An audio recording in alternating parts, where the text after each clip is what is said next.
পরম প্রেমময় শ্রী শ্রী ঠাকুরের দিব্য সান্নিধ্য যারা পেয়েছিলেন তাদেরই স্মৃতির আলোকে আমরা আমাদের প্রিয় পরমকে অনুভব করতে পারি। আজ সুশীলা দেবীর স্মৃতির আলোকে আমরা আলোচনা করব। তাঁকে প্রশ্ন করা হয়েছিল, প্রথম শ্রী শ্রী ঠাকুরকে দেখে কেমন লাগলো? তিনি উত্তর দিচ্ছেন, খুব ভালো লাগলো, আর কিছু বুঝতে পারিনি, কিন্তু যতক্ষণ ঠাকুরের পাশে বসেছিলাম খুব ভালো লেগেছিল। শুনেছি আপনি ছোটবেলা থেকে শিব পুজো করতেন। হ্যাঁ, 8-9 বছর বয়স থেকে শিবের পুজো করতাম। এখনকার পান্ডারা আমার ঠাকুর সম্বন্ধে নানা রকম কথা বলতো। আমি সে কথা আমার স্বামীকে বললাম। স্বামী আমাকে মন্দিরে যেতে নিষেধ করলেন। শিব মন্দিরে যাওয়া বন্ধ করলাম, কিন্তু মনে খুব দুঃখ হলো। 1 সপ্তাহ মনে খুব কষ্ট পেয়েছি। খাওয়া দাওয়া বন্ধ। স্বামীকে বললাম, আমায় দেশে পাঠিয়ে দাও। দেশে গেলেন না। পরদিন ঠাকুরের কাছে যাওয়ার পর আমায় কাছে ডেকে জিজ্ঞেস করলেন, মন্দিরে যাচ্ছিস? আমি বললাম, না, মন্দিরে যেতে দেয় না। তখন ঠাকুর সব শুনলেন এবং আমার স্বামীকে বললেন, ওকে মন্দিরে রোজ যেতে দে। তারপর মন্দিরে যেতে দিলেন। হ্যাঁ, যাবার অনুমতি পেয়ে মনটা আনন্দে ভরে গেল। কিন্তু প্রথম দিন যা দেখলাম তাতে আশ্চর্য হয়ে গেলাম। দেখলাম শিবের জায়গায় ঠাকুর বসে আছেন। আমার মনে দ্বন্দ্ব দেখা দিল। ভাবছি, স্বপ্ন দেখছি না তো?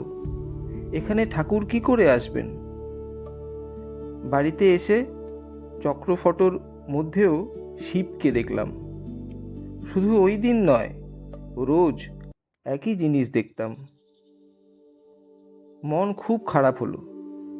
কেন? এই ভেবে যে শিব পুজো করতে গিয়ে ঠাকুরকে পাচ্ছি, আর ঠাকুর পুজো করতে গিয়ে শিবকে পাচ্ছি, অর্থাৎ কারোরই পুজো হচ্ছে না এই ভেবে। ঠাকুরকে এ কথা বলেছেন? হ্যাঁ, একদিন ঠাকুরের কাছে গিয়ে বললাম, ঠাকুর, মন্দিরে যাচ্ছি কিন্তু পুজো হচ্ছে না। এই বলে যা যা হয়েছে সব বললাম। শ্রী শ্রী ঠাকুর বললেন, চিন্তা করিস না, সব ঠিক হয়ে যাবে। তারপরেও শিব মন্দিরে যেতেন? হ্যাঁ, একদিন সতর্ক হয়ে মন্দিরে গেলাম। ভাবলাম আজ লক্ষ্য করব ব্যাপারটাকে। ধ্যান করছি, হঠাৎ মনে হলো একটা তীব্র জ্যোতি চোখে পড়েছে। চোখ খুলে তাকাতে এক ঝলক লাইট এসে চোখে পড়ল। সব বুঝলাম। কি বুঝলেন? বুঝলাম ইনি অন্তর্যামী। মনের দ্বন্দ্ব দূর হলো। শুনেছি শ্রী শ্রী ঠাকুর স্বয়ং আপনার কাছ থেকে পুজো নিয়েছেন। হ্যাঁ, ঠাকুর তখন থাকতেন দুমকায়। আমি হাজিরাবাগ থেকে দুমকায় এলাম। 2-3 দিন পর রোজের মতো জিজ্ঞেস করলেন, কিছু খেয়েছিস? আমি বললাম, না, আজ খাবো না, মন্দিরে যাব, ওখান থেকে এসে খাবো। শান্তিদেবী বলেছেন ওনার সঙ্গে মন্দিরে যেতে, তাই মন্দিরে যাচ্ছি।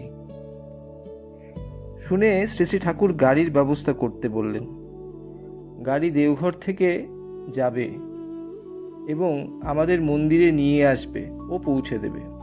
কিন্তু গাড়ির পৌঁছতে দেরি হলো। ঠাকুর ব্যস্ত হয়ে পড়লেন। প্রায় 12টা বাজে। শ্রী শ্রী ঠাকুর তখন জিজ্ঞেস করলেন, এখানে পুজো হবে না? আমি কিছু বললাম না। শান্তিদেবী বললেন, এখানে তো মন্দির নেই। শ্রী শ্রী ঠাকুর কিছু বললেন না। আবার দেওঘরে গাড়ির জন্য ফোন করতে বললেন। মিনিট 10 পর আবার ঠাকুর জিজ্ঞেস করলেন, এখানে পুজো হবে না? আমি ঠাকুরের দিকে তাকালাম, কি উত্তর দেব। তখন শ্রী শ্রী ঠাকুর বললেন, পুজোর জিনিসপত্র নিয়ে আয়। ফুল, বেলপাতা ও অন্যান্য সব সাজিয়ে নিয়ে এলাম। ঠাকুর উঠে স্নানের চৌকির ওপর বসলেন। হঠাৎ দুহাত পেতে আমার দিকে তাকিয়ে বললেন, দে। আমি সব দিলাম। শ্রী শ্রী ঠাকুর বললেন, আর কিছু দিবি? জল ছিল শিবের মাথায় দেওয়ার জন্য, কিন্তু ঠাকুরের মাথায় কি করে দেব? আবার শ্রী শ্রী ঠাকুর হাত বাড়িয়ে দিলেন। জল ঢেলে দিলাম। দেখলাম হাতের জল আস্তে আস্তে গড়িয়ে গিয়ে ঠাকুরের পায়ে পড়ছে। মনে সেদিন একটা অদ্ভুত স্বর্গীয় আনন্দ উপভোগ করলাম। এরপর আর কোনোদিন শিব মন্দিরে যাইনি। দু একটা ঘটনা বলুন না।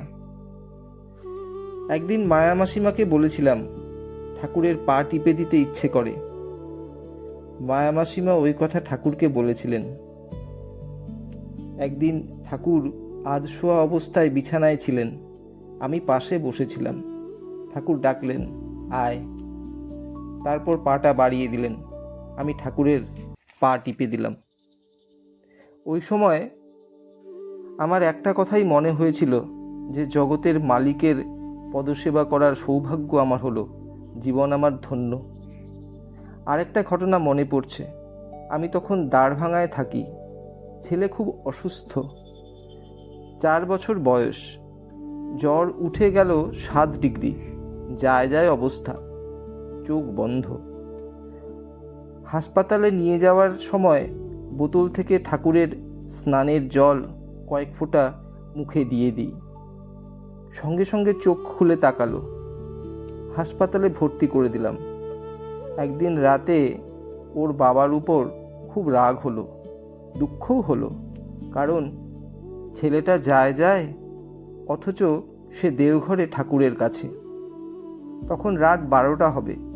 মনে হলো আমার গায়ে কেউ হাত দিল, আর ঠাকুরের কণ্ঠস্বর শুনলাম, ও এসে কি করবে?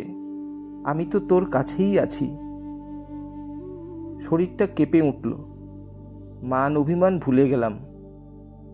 ভক্তের ভগবান মনে হতেই চোখ ফেটে জল বেরিয়ে এলো। এর কদিন পরই ছেলে সুস্থ হয়ে ওঠে এবং বাড়ি নিয়ে আসি ওকে। এ কথা কেউ কি বিশ্বাস করবে? শ্রী শ্রী ঠাকুরের অন্তর্ধানের 2-3 বছর পরও ঠাকুর একবার দেওঘরের অন্ধকার রাস্তায় আমাকে রক্ষা করেছিলেন। সেদিন মন্দির থেকে ফিরতে একটু রাত হলো। 2টি লোক আমাকে ফলো করলো। বড় রাস্তা ছেড়ে অন্ধকার রাস্তায় পড়তেই ওরা জিজ্ঞেস করলো, কোথায় যাবেন, কোথায় যাবেন? আমি তখন ভয়ে কাঁপছি। ঠাকুরকে ডেকে বলছি, ঠাকুর আমায় বাঁচাও। বোধহয় পড়ে যেতাম অজ্ঞান হয়ে। হঠাৎ শুনলাম, আমি তো তোর পেছনেই। পেছনে তাকিয়ে কিছুই দেখলাম না, লোক দুটোকেও না। একটা রিক্সা এসে দাঁড়িয়েছে আমার পাশে। বলছে, মাইজি আপনি খুব ভয় পেয়েছেন, চলেন আমি নিয়ে যাব। রিক্সাওয়ালা আমায় পৌঁছে দিল বাড়ি। এইসব ঘটনা কি ভোলা যায়? আমি তো এই ঘটনার কথাই ভাবি দিন রাত। এই স্মৃতিই তো আমার ভবিষ্যতে বেঁচে থাকার খোরাক। আজ এখানেই শেষ করছি। আবার নতুন পর্ব নিয়ে আসব। সঙ্গে থাকবেন ইতিকথায়। জয়গুরু।